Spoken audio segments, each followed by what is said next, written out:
ദയാശാലിവൈ സൂചിയും ദാതവൈ സൂചിയും ശങ്കരൻ നിൽച്ചിയും തൊല്ലി സുഗ്രീവക്കും മന്ത്രിവൈ സ്വാമി కార్యార్థమయ్యేకి శ్రీరామ సౌమిత్రులను చూచి వారించి చాలించి సర్వేసు పూజించి యప్మానుషం బంటు గావించి వాలిని సంపించి కాకుసతిల గుంటు పాసకి వీక్షించి కిష్కింధకే తెచ్చి శ్రీరామ కార్యార్థమై లంకకే తెచ్చియు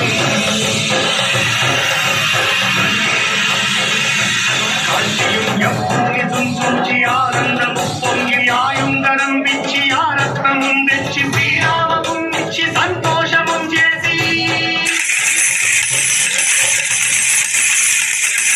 తన ప్రభువులను కాపాడుకోవడానికి వాయువేగంలో పాతాళలోకానికి చేరుకున్న ఆంజనేయ స్వామి సగం మొసలి సగం వానర రూపంలో ఉన్న వింత జీవి ముఖద్వారం వద్ద కాపలా కాస్తూ కనిపిస్తుంది.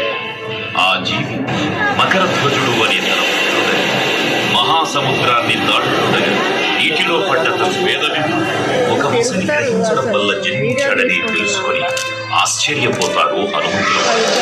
తన పుత్రుడిని యుద్ధంలో ఓడించి పాతాళ లోకంలోకి ప్రవేశిస్తారు.